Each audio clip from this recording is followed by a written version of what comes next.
오늘 우리가 함께 나눌 하나님의 말씀은 사도행전 7장 30절로 34절 말씀까지를 봅니다. 사도행전 7장 30절로 34절 말씀을 교독하겠습니다. 제가 먼저 30절 읽습니다. 40년이 참에 천사가 시내 산 광야 가시나무 떨기 불꽃 가운데서 그에게 보이거늘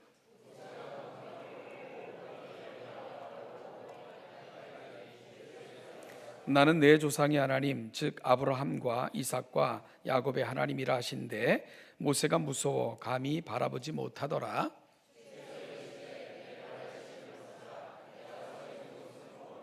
같이 읽죠. 내 백성이 애굽에서 괴로움 받음을 내가 확실히 보고 그 탄식하는 소리를 듣고 그들을 구원하려고 내려왔노니 이제 내가 너를 애굽으로 보내리라 하시니라. 아멘. 오늘은 모세 이야기를 잠시 거슬러 올라가 보도록 하겠습니다. 모세가 부르심을 받는 장면은 출애굽기 3장부터 7장에 걸쳐 기록되어 있습니다. 그의 나이 80이 되어서야 찾아오신 하나님은 그에게 애굽으로 가라고 명령하셨습니다. 이 말씀 앞에 모세는 쉽게 수긍할 수가 없었습니다. 그러다 보니 지리하게 하나님과 모세의 줄다리기와 같은 그런 공방이 이어지게 됐던 거죠. 저는 지난 시간에 이런 모세의 심정이 10분 이해가 된다고 말씀을 드렸습니다. 여러분 왜 안 그렇겠어요?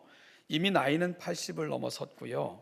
40년이라는 세월을 광야에서 양치는 목자로 마치 허비한 듯 그렇게 보냈고요. 또한 이미 40년 전에 동족을 위한다는 생각으로 동족 편을 들었다가 큰 낭패를 경험하기도 했던 모세 아닙니까? 그런데 다시 그곳으로, 그것도 애굽 왕 바로 앞에 서라는 그 하나님의 명령 앞에 선뜻 결심이 서기는 어려웠을 것입니다. 그래서 모세는 이런저런 핑계를 대면서 하나님의 명령을 피해 보려고 했던 것이지요. 이런 모세를 향해 우리는 모세를 부르시면서 하나님께서 보여주신 징조와 또한 말씀이 있는데요, 이 두 가지를 깊이 묵상할 필요가 있습니다. 모세는 바로 이 부분을 제대로 이해하지 못했기에 이토록 주저하고 결심하기가 쉽지 않았기 때문입니다.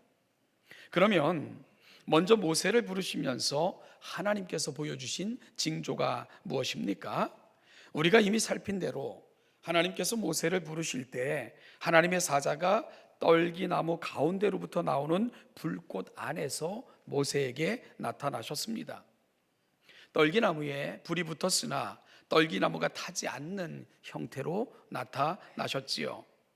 모세는 이 광경이 너무나도 신비하고 놀라워서 그곳을 향해 가까이 나아갔을 때 하나님은 모세를 부르셨습니다.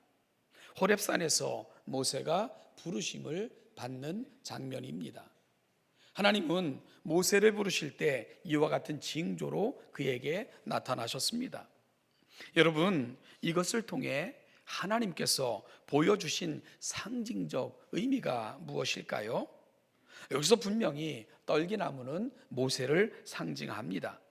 그리고 불꽃으로 나타나신 것은 하나님의 임재를 의미합니다. 그런데 중요한 것은 떨기나무에 불이 붙었는데 그 떨기나무는 타지 않았던 것이지요. 저는 이 부분을 이미 설명한 적이 있습니다. 가시떨기나무, 중요하게 취급되거나 중한 용도로 사용되지는 못했던 나무입니다. 어찌 보면 모세는 스스로를 이렇게 생각하고 있었을 것입니다. 자신은 아무짝에도 쓸모없는 노인이라고 생각을 했습니다. 아무런 능력이 없는 무능한 사람이라고 스스로 생각을 했습니다. 이미 80을 넘어선 나이로 보나 장인의 양무리를 치는, 따라서 제 것이라고 주장할 수 있는 것은 아무것도 없는 자신의 신세나 처지로 보나, 또한 실패하고 광야로 도망쳐 도망자의 신분으로 살고 있는 자신의 처지로 보나 전력으로 보나 그는 결코 자신은 제목이라 생각할 수 없었습니다. 그저 불쏘시개 역할이나 하는 가시떨기나무, 그것이 바로 자신의 형편과 처지와 같다고 모세는 생각하고 있었습니다. 그래서 하나님의 부르심 앞에서 끊임없이 변명하며 하나님의 부르심을 거절했지요. 내가 누구이기에 바로에게 가며 이스라엘 자손을 애굽에서 인도하여 내리이까 자신은 자격이 없다고 항변을 했습니다.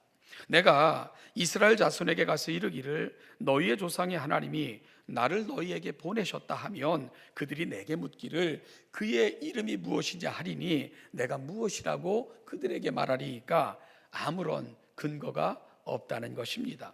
그들이 나를 믿지 아니하며 내 말을 듣지 아니하고 이르기를 여호와께서 내게 나타나지 아니하셨다 하리이다. 믿어주지 않을 거라는 말입니다. 좀 더 속되게 말하면 뻥치시네 하고 조롱할 것이라는 거죠. 주여, 나는 본래 말을 잘하지 못하는 자니이다. 주께서 주의 종에게 명령하신 후에도 역시 그러하니 나는 입이 뻣뻣하고 혀가 둔한 자니이다. 자신은 그럴 만한 그릇도 그와 같은 역할을 감당할 자도 아니라고 항변하고 있는 것입니다. 오 주여, 보낼 만한 자를 보내소서. 결론적으로 자신은 적격자가 아니니 다른 사람 찾아보세요. 난 아니라니까요 하고 모세는 끊임없이 그 부르심을 거절하고 있었습니다. 이것이 부르심을 받을 때의 모세의 심정이었습니다. 자신은 그저 아무 쓸데없는 가시떨기 나무와 같은 존재, 모세는 스스로를 그렇게 생각하고 있었던 것이지요. 그런데 하나님께서는 그런 모세에게 아주 중요한 말씀을 하셨는데요. 이 부분은 같이 찾아서 읽어볼 필요가 있습니다. 우리 성경 출애굽기로 가보시죠. 출애굽기 3장 7절부터 10절을 우리 한번 같이 교독하겠습니다. 두 번째 성경인 출애굽기 3장 7절부터 10절입니다.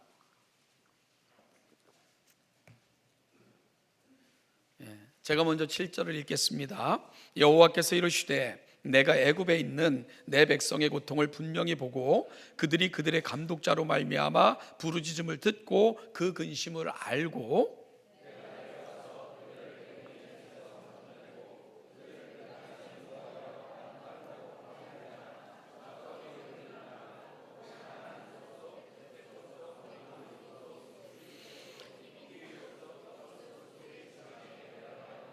이제 가라. 이스라엘 자손의 부르짖음이 내게 달하고 애굽 사람이 그들을 괴롭히는 학대도 내가 보았으니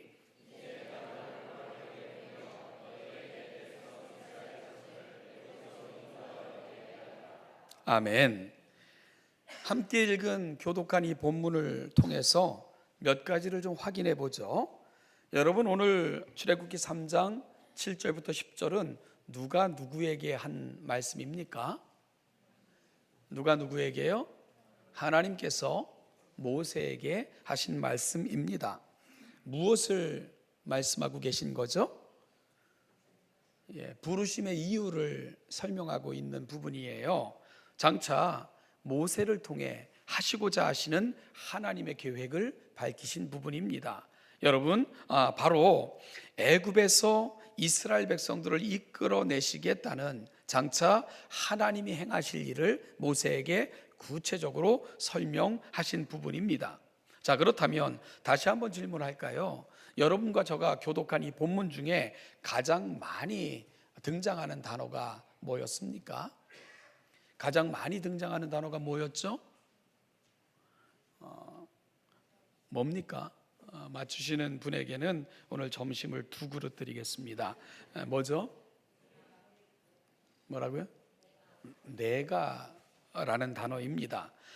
여러분, 끊임없이 내가라는 단어가 등장하는 걸 확인할 수 있으실 거예요. 7절 보십시오. 내가 애굽에 있는 내 백성의 고통을 분명히 보고, 8절도 보시면 내가 내려가서, 9절 말씀을 보시면 이스라엘 자손의 부르짖음이 내게 달하고 애굽 사람이 그들을 괴롭히는 학대도 내가 보았으니, 10절 보니까 내가 너를 바로에게 보내어 너에게 내 백성 이스라엘 자손을 애굽에서 인도하여 내게 하리라.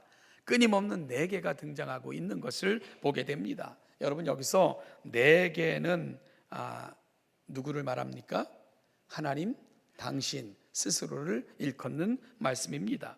4절의 짧은 본문에서 무려 내가라는 단어가 7번이나 등장을 해요. 그만큼 이 본문에서 내가라는 말이 갖고 있는 그 말의 중요성이 얼마나 중요한가 하는 것을 이해할 수 있는 부분입니다. 그러면 이 본문에서 내가라는 단어가 왜 그리도 중요합니까? 그것은 행동의 주체가 하나님이심을 분명하게 말씀하고 계신 것입니다. 즉 모세가 아니라 나다, 네가 아니라 나다, 하나님께서 끊임없이 그 부분을 확인하고 계신 거예요. 이것이 모세가 착각했던 첫 번째 지점입니다. 여러분, 왜 모세가 그토록 끊임없이 하나님의 부르심 앞에 주저하며 망설이며 변명하며 거절했을까요? 그 엄청난 일, 즉 바로 앞에 서서 말하며 이스라엘 백성들을 이끌고 나오며 약속된 땅 가나안 땅으로 인도하여 드리라는 모든 일들을 자신이 해야 된다고 모세는 생각했던 것이지요. 그러니 감히 엄두가 나지 않았던 것입니다. 그런데 하나님은 그 모세에게 무엇라고 말씀하고 계시다고요? 네가 아니라 나다, 네가 하라는 것이 아니라 내가 한다니까 라고 하나님은 말씀하고 계신 거예요. 그것이 바로 오늘 본문이 갖고 있는 아주 중요한 의미입니다. 여러분, 우리는 함께 읽은 출애굽기 3장 7절과 10절을 내가 라는 단어 대신 네가 라는 단어로 바꿔 읽으면은 이 해석이 얼마나 달라지는가를 알게 됩니다. 제가 한번 네가 라는 단어로 바꿔서 해석을 해볼까요? 이렇게 될 거예요. 모세야, 가서 네 백성이 당하는 고통을 확인해라. 그들이 감독자로 하여금 부르짖는 그 근심과 고통을 헤아려 보아라. 그리고 그들을 애굽인의 손에서 건져내어 내가 네게 지시하는 그 땅으로 인도하여 드리라. 내가 너를 보내는 이유이니라. 이렇게 말씀하셨다고 생각을 해보세요. 여러분, 이것이 얼마나 다른 의미가 된다는 것을 확인할 수 있죠. 전적으로 모세의 능력과 심과 리더십과 용기와 지략의 문제로 가게 되는 거예요. 모든 것을 모세가 다 해야 되는 이러한 일로 바뀌어지는 겁니다. 그런데 하나님은 그렇게 말씀하지 않으셨다니까요. 뭐라고 말씀하십니까? 네가 아니라 나다, 너 보고 하라는 것이 아니라 내가 하겠다는 거야 라는 것을 끊임없이 본문을 통해 확인하고 계신 것입니다. 하나님께서 애굽에 있는 이스라엘 백성들의 고통을 분명히 보셨고요, 그들의 감독자로 말미암아 부르짖음을 들으셨고 그 고통을 아셨고, 그래서 그들 가운데로 친히 내려가셔서 그들을 애굽인의 손에서 건져내시고 약속의 땅으로 가슴으로 안아 실어 나르시겠다고 하나님은 말씀하고 계신 것입니다. 내가 친히 하겠다고 선언하고 계신 거예요. 이것이 바로 내가 갖고 있는 위대한 의미입니다. 모세는 이 부분을 바로 이해하는 데에 실패했기에 망설이고 주저하고 거절했던 것입니다. 여러분, 그리고 어찌 보면 모세의 잘못된 이해를 우리도 여전히 공유하며 살아가는 것은 아닌가 생각을 해봅니다. 그래서 하나님의 부르심 앞에 우리가 주저하며 머뭇거리는 이유일지도 모르겠어요. 바로 내가 어떻게 나보고 다 하라고요? 내가 어떻게 그걸 합니까? 그런데 하나님은 분명히 말씀하십니다. 네가 아니라 나라니까 라고 말입니다. 여러분, 우리는 비록 가시 떨기나무 같아도 하나님의 부르심 앞에 주저하거나 망설이지 않으셔도 되는 것은, 하나님은 우리가 무언가를 하시기를 원하시는 것, 우리를 소진시키시기를 원하는 것이 아니라 우리 위에 불꽃처럼 타오르셔서 우리를 영광의 도구로 사용하시겠다는 겁니다. 하나님께서 그 모든 것을 다 하시겠다는 거예요. 여러분, 비록 우리는 가시떨기나무와 같지만 우리를 하나님 앞에 드리면 하나님은 우리 가운데서 그분을 드러내시고 우리를 통해서 그 영광을 선포하시고 세상이 우리를 통해 하나님을 알아가는 일에 위대하게 사용하시겠다고 우리를 그 놀라운 부르심 가운데로 인도하고 계신 것입니다. 이것이 바로 여러분, 가시떨기나무를 태우지 않는 불꽃으로 그 위에 임재하여 상징적으로 모세를 찾아오셨던 찾아오셨던 하나님의 부르심의 원리라는 것을 꼭 기억하시는 이 시간이 될 수 있기를 간절히 소원합니다. 우리를 소진시켜 제가 되게 하시려는 것이 아닙니다. 우리를 통해 하나님을 세상에 보여주겠다, 너희들을 영광의 도구로 사용하시겠다, 이것이 바로 하나님의 부르심의 이유이고 목적인 것을 가슴에 담는 귀한 이 아침 되시기를 주님의 이름으로 축복합니다. 둘째로 모세가 착각했던 것이 하나 더 있습니다. 출애굽기 3장 7절과 또 10절을 보면 하나님께서 특별히 이스라엘 백성들을 향해 사용하신 호칭이 있습니다. 여러분 7절 그리고 10절을 보시면 모세를 통해 인도함을 받기를 소원하시는 이스라엘 백성들을 무엇라고 부르고 계십니까? 뭐라고 부르고 계시죠? 내 백성이라고 부르신다는 사실입니다. 내 백성, 하나님의 소유된 백성이라는 의미입니다. 모세의 백성이 아닙니다. 모세가 책임져야 될 짐이 아닙니다. 모세를 통해 인도받기를 원하는 이스라엘 백성들을 가리켜 하나님은 그들을 내 백성이라고 친히 말씀하십니다. 그래서 하나님께서 친히 애굽으로 내려가시겠다고 말씀하시는 것입니다. 그리고 내가 친히 가슴으로 내 백성을 안고 그 불꽃 가운데서 그 불 가운데서 나올 것이라고 말씀하고 계신 거예요. 왜요? 내 백성, 하나님의 백성이니까 하나님이 그렇게 하시겠다고, 친히 내 백성이니까 내가 보호하시겠다고 그렇게 말씀하고 계신 거예요. 시편 기자를 통해 친히 내가 여호와의 명령을 전하노라, 여호와께서 내게 이르시되 너는 내 아들이라, 오늘 내가 너를 낳았도다 라고 말씀하신 그 하나님께서 바로 이스라엘 백성들을 내 백성으로 선포하시며, 그러기에 내가 내 백성을 찾아갈 거야, 그들을 가슴으로 안고 불 가운데서 구원해 낼 거야, 내가 약속한 땅으로 그들을 인도하여 내고야 말 거야. 왜요? 내 백성이니까. 내 백성이란다. 바로 하나님은 모세에게 그렇게 말씀하고 계신 것입니다. 그 백성을, 하나님 자신의 백성을 모세에게 부탁하고 계신 것입니다. 여러분, 그러면 모세의 역할은 뭘까요? 모세의 역할은 뭘까? 우리가 과거에 이렇게 많이 했던 놀이가 있습니다. 일명 꽃찾기 놀이라는 그런 놀이가 있는데요, 두 패로 나누어서 한 패가 뭐 우리 집에 왜 왔니 왜 왔니 왜 왔니 이렇게 노래하면서 이렇게 손잡고 나아가요. 그러면 이제 함께 나갔던 사람들이 뭐라고 말합니까? 꽃 찾으러 왔단다 왔단다 왔단다 그러면서 이제 갑니다. 그러면 또 상대방이 무슨 꽃을 찾으러 왔냐 그리고 물어봐요. 그러면 재성이 꽃을 찾으러 왔단다 왔단다, 아니면 뭐 호박꽃을 찾으러 왔단다 그러면 호박꽃이 누군지를 확인해야 되겠죠. 그러고 나서는 대표가 가위바위보 해가지고 이기면은 이제 그 꽃을 찾아오는 겁니다. 그렇게 해서 정해진 숫자만큼 차면 그 팀이 이기는, 이런 노래가 일명 꽃찾기 놀이라고 이렇게 불리면서 뭐 아주 간단해요. 두 패로 나누어 가지고 그냥 왔다 갔다 하면서 노래하면서 밀고 나가면 또 이렇게 반응하면서 그렇게 이제 우리 편을 한 명 한 명 모아가는 그렇게 게임이 바로 그 꽃찾기 놀이입니다. 여러분, 모세의 역할이 뭘까? 모세의 역할은 우리 선포자 역할을 하는 거예요. 모세가 바로왕 앞에 나가면 바로왕이 모세에게 물을 거예요. 너 왜 왔냐? 그러면 모세가 뭘 대답하는 겁니까?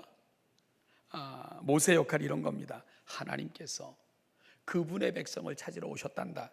그러니 그 백성을 광야로 보내 그 주인 되시는 하나님께 경배하도록 하라 하면서 모세는 바로에게 이 사실을 알려주는 것입니다. 여러분, 모세가요 그 꽃을 강제로 뺏어올 수 없어요. 선포하는 것입니다. 주인이 그 백성을 돌려받으러 왔단다. 그러니 바로야, 너는 그 백성을 내어놓아라. 주인이 그 백성을 찾으러 왔기 때문이야. 그걸 알려주고 선포하는 역할, 이것이 바로 모세가 모세에게 부탁하신 하나님의 역할이라는 것입니다. 그 자신이 바로와 싸워 승리하고요, 백성들을 강제로 뺏어오고 광야의 모든 길을 그가 다 보호하여 지켜내고, 그리고 약속된 땅에 들어가서도 그 적군 다 몰아내고 그 백성에게 그 땅을 주고, 이거 모세의 역할이 아닙니다. 그저 선포하는 거예요. 하나님이 내 백성 찾으러 오셨다. 그 하나님께서 내 백성을 인도하고자 오늘 이곳에 임재하실 거다. 그 사실을 선포하고 외치고 보여주기만 했던 사람, 바로 모세의 역할이 그 사실인 것을 오늘은 본문을 통해서 확인받게 되는 것입니다. 그러면 친히 하나님께서 애굽으로 찾아가실 것입니다. 그리고 애굽에서 내 백성을 가슴에 안고 불 가운데서 구해내실 것입니다. 광야의 길에서 지켜내셔서 결국은 약속된 땅에 이르게 하실 분, 바로 모세야, 네가 아니라 내가 할 거야. 너는 이 사실을 선포만 하면 된다 라고 모세의 부르심의 이유를 하나님은 밝히고 계신 것입니다. 사랑하는 여러분, 교회의 역할이 무엇인 줄 아세요? 교회는 세상을 구원할 힘이 없습니다. 우리가 세상을 먹여 살려야 하는 것도 아닙니다. 우리는 세상과 싸워 승리하기까지 피 흘리며 싸워 소진되도록 싸우라고 저와 여러분들을 교회로 부르신 것이 아닙니다. 우리의 역할은요, 하나님을 절대적으로 신뢰하면서 세상에게 정말로 진짜 주인이 누군가를 선포하며 보여주는 역할, 이것이 바로 교회가 감당하는 역할입니다. 이것이 바로 선포자들이 놓치지 말고 잊지 말아야 될 지점인 것을 오늘 이 아침 확인받으시길 바랍니다. 여러분, 세상은 마귀가 주인인 줄 착각을 해요. 마치 바로가 이스라엘 백성들을 자신의 종 삼고 마음대로 부릴 수 있었듯 착각하는 것처럼 세상은 그렇게 세상의 주인 노릇을 해요. 여러분, 바로에게 가서 그 백성 네 거 아니야, 주인이 찾으러 왔어, 그러니 돌려보내야 돼, 선포하면 됐던 것처럼 교회는 이 사실을 선포하는 것입니다. 교회는요, 하나님께서 그 백성을 찾으러 오셨다, 아들까지 죽이시면서 죄에 팔려 치러야 될 대가를 하나님이 친히 치르시면서 내 백성 찾으러 오셨다, 하나님께로 그 백성을 돌려주어라 라고 외치는 것, 그것이 바로 세상에서 교회가 감당해야 될 사명입니다. 그러면 하나님께서 교회를 통해 그분의 영광을 드러내시고 보여주시고 위대한 구원의 역사를 이 땅에 허락하시는 것입니다. 하나님이 하시는 것입니다. 여러분, 그런데요, 놀랍고 감사한 것은 그 모든 것들을 모세의 일로 여기시겠다고 하나님 말씀하고 계시다는 거예요. 이 일을 통해 모세를 영화롭게 하시겠다고 말씀하신다는 것입니다. 모세를 높이시겠다고 말씀하시는 것입니다. 그래서 스데반은 사도행전 7장 37절에서 이런 위대한 고백을 합니다. 이스라엘 자손에 대하여 하나님이 너희 형제 가운데서 나와 같은 선지자를 세우리라 하던 자가 곧 이 모세라. 하나님은 모세를 뭐라고 부르신다고요? 나와 같은 선지자로 부르셨다는 것입니다. 즉 모세를 세상에 하나님과 같은 존재로 세우시겠다, 하나님 약속하신 것입니다. 마치 모세를 세상이 하나님 대하듯 하시겠다 약속하고 계신 거예요. 이것이 하나님의 말씀에 순종하여 그 주어진 사명을 감당하는 자들에게 주시겠다고 하신 하나님의 영광의 약속인 것입니다. 사랑하는 여러분, 하나님께서 주신 사명, 맡기신 직분이 있다면 감사함으로 감당하시는 한 해가 되시기를 주님의 이름으로 축원합니다. 여러분, 그것은 여러분들을 소진시켜 고생시켜 써 먹을 때까지 써 먹으시겠다는 하나님의 계획이 아니기 때문입니다. 여러분들을 통해 하나님을 드러내시고자, 여러분들을 영화롭게 하셔서 세상이 하나님을 알게 하는 일에 위대하게 사용하시겠다고 여러분들을 부르신 것입니다. 믿고 순종하는 자들을 세상에 나와 같은 선지자라 말씀하시며 그들이 바로 나와 같은 자가 될 것이야 영화롭게 하시겠다는 그 위대한 부르심의 약속, 그것이 바로 저와 여러분들을 일꾼으로 부르신 하나님의 은혜의 약속 속에 포함되어 있다는 것을 놓치지 않는 이 아침이 되시기를 주님의 이름으로 축복합니다. 가시떨기나무의 중심에 불꽃으로 찾아오셨지만 결코 그 가시떨기나무를 태우시지 않고 영광스럽게 당신을 드러내셨던 그 위대한 부르심, 사랑하는 여러분, 모세의 부르심의 의미를 기억하시면서 비록 가시떨기나무 같은 나라도 내 속에 불타올라 그 영광을 드러내시고 세상의 위대한 하나님과 같은 자들로 사용하시겠다고 부르신 그 위대한 부르심 앞으로 한 걸음 한 걸음 걸어 나가셔서 오늘 세상에 하나님을 보여주시는, 그리고 하나님께서 나와 같은 선지자라 일컬으시는 위대한 주의 백성들 다 되시는 신원의 담교 성도들 되시기를 주님의 이름으로 축복합니다. 기도하겠습니다. 하나님 아버지, 은혜와 사랑을 감사합니다. 오늘 이 아침 노래를 불러 이 자리까지 인도하여 주시니 너무너무 감사합니다. 하나님, 아무리 살펴보아도 가시 떨기나무와 같은 나, 이런 나를 존귀하게 여기셔서 우리 속에 불타올라 세상을 향한 아름다운 증거와 도구와 구원의 계획에 아름답게 사용하시고자 우리를 부르셨음에 감사합니다. 감격하며 감사하며 이 부르심 앞으로 나아가는 하나님의 거룩한 백성들 되게 하시고, 이들이 세상에 하나님같이 되어 하나님의 영광을 선포하는 위대한 도구들이 될 수 있도록 그리 역사하여 주시옵소서. 감사드리며 예수님의 이름으로 기도하옵나이다. 아멘.